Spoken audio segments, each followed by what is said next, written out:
አሰላሙ አለይኩም ወራህመቱላሂ ወበረካቱ። ውድ የቻናሌ ቤተሰቦች እንዴት ናችሁ? ሆነ ያለው አልሐምዱሊላህ ሰላም ነኝ። ሀይባይቢ ዛሬ እንዲለመድኩት ቲክቶክ ላይ ጡል ስል መቼም ዘዋሪ ነኝ። ስለ ሰአዳና አሊ ሲወራ ሰማሁ። ምን መሰላችሁ? የሰው ብር በልተዋል ምናምን ሲሉ ሰማሁ ማለት ነው። እና በነገራችን ላይ ይሄን ነገር ስሰማ ለመጀመሪያ ጊዜ አይደለም። ብዙ ጊዜ ሰአዳ የምትሰራው ቪዲዮ ላይ እየገቡ ሰአዲ መቼም አውፍ አንልሽም፣ ብራችንን በልተሽ አላህ ስራሽን ይስጥሽ ምናምን ይላሉ። ግን እኔ ያው ብዙ ጊዜ ሶሻል ሚዲያ ላይ ስትወጡ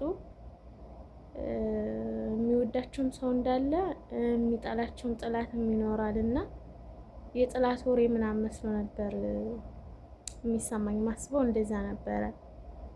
ዛሬ ግን ሙቤ ቲክቶክ ላይ ገብተው ላይ ብዙ ልጆች መረጃ ሲያቀርቡ ሰማው እና የሚገርማችሁ ነገር 96,000 ብር ብዙ ብር ደረሰኝ ልከውለታል ሲናገር ነበር እሱ ራሱ እዛው ላይ ማለት ነው። ደረሰኙን የላኩለትን እና ሱብሃንአላህ የሰው ልጅ ይህን ያክል የዱንያ ነገር አታሎታል። ነገ ጧት እሞታለሁ፣ ነገ አላህ ዘንድ እጠየቅበታለሁ ማለት ቀረ። ይገርማል። በነገራችን ላይ አረብ ሀገር ያላችሁ እህቶቼ በኦንላይን እቃ አትዘዙ ማለት አይቻልም፣ ግን ማንን እንደምታዙ መጀመሪያ እወቁ። መርጣችሁ ዘዙ ውዶችዬ።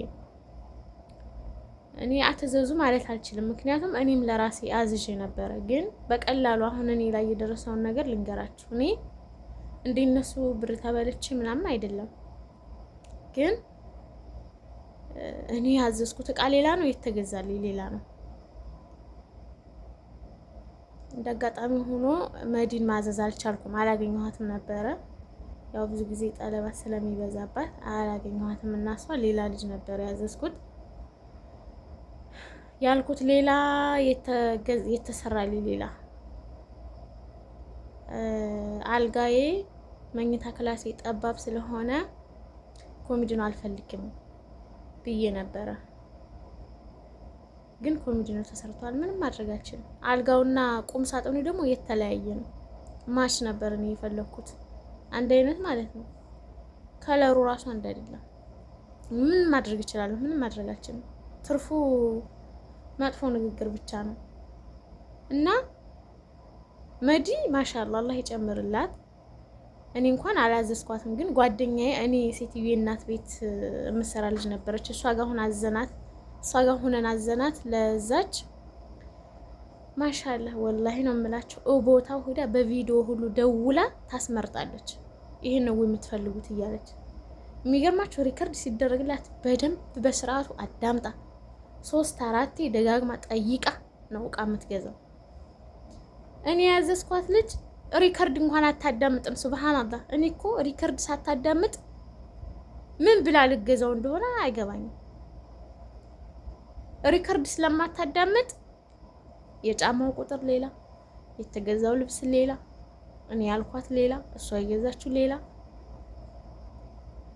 አልጋዬን ሳልፈልግ ኮሚዲኖ ወሰድኩ።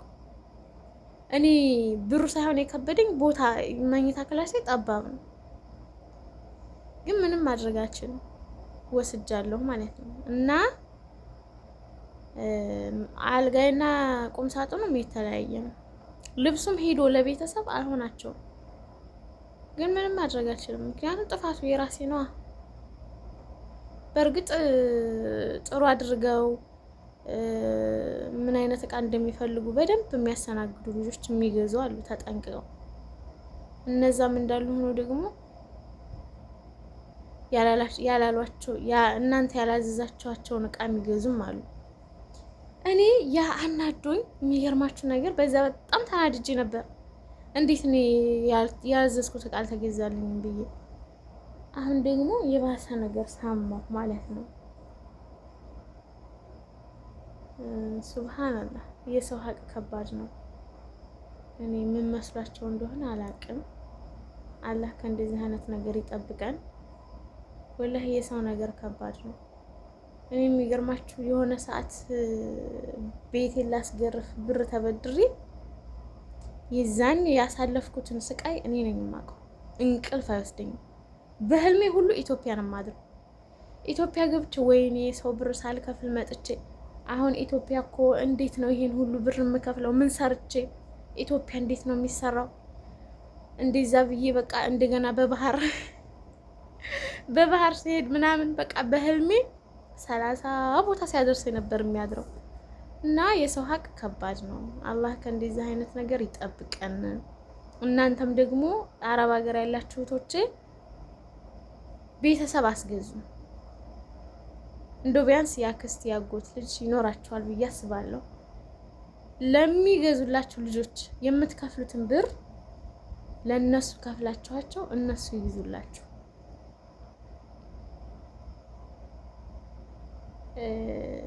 ይሄ እናንተ ያላዘዛችሁት እቃ መገዛቱ እንዳለ ሆኖ ደግሞ አያችሁ ከነ ጭራሹ መካድ አለ። የኛ የአረብ ሀገር ሴቶች ብር በነገራችን ላይ የተረገመ ነው። የእውነት የተረገመ ነው። እኛም ሰርተን አንደሰትበትም፣ ለቤተሰብም ሂዶ አይጠቅምም። በቃ እንሰራለን እንፈጋለን፣ የሚበላው ሌላ ሰው ነው እና ከባድ ነው።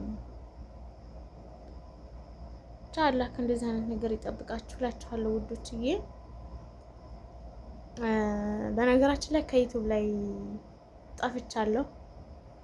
አስጠላኝ። ዩቲዩብ ለምን እንደሆነ አላውቅም። እይታ ሲኖረው ሞራል የሚኖራችሁ እይታ ሲኖረው ነው። እኔ ደግሞ እይታ ስለሌለው ዩቲዩብ ዝቅጥ ብሎ ስለወረደ መስራት አልፈለኩም። አስጠልቶኛል። ትዝ ሁሉ አይለኝም እውነት ለመናገር እና ኢንሻአላህ ባላ ፈቃድ ሀገሬ ስገባ ሰራበታለሁ ብዬ ነበር የማስበው። እንግዲህ አላህ ያውቃል። ዞሮ ቪዲዮ ስታዩ ላይክ አድርጉ ውዶችዬ። ላይክ አይከፈልበትም፣ ግን ለታዋቂ ብቻ ነው እንዴ እናንተ የምታጨበጭቡት? ምን አለኛ እኔ ማዳም ቅመሞችን ብታሳድጉ። መቼም ታዋቂ ዩቲዩበር ጋርም ሄደን እናንተው ናችሁ ሰብስክራይብ የምታደርጉን አይደለ? ስለዚህ ሰብስክራይብ አድርጉን፣ አበረታቱን። ታዋቂ ሰው ጋር ብቻ ሄዳችሁ አታጨብጭቡ።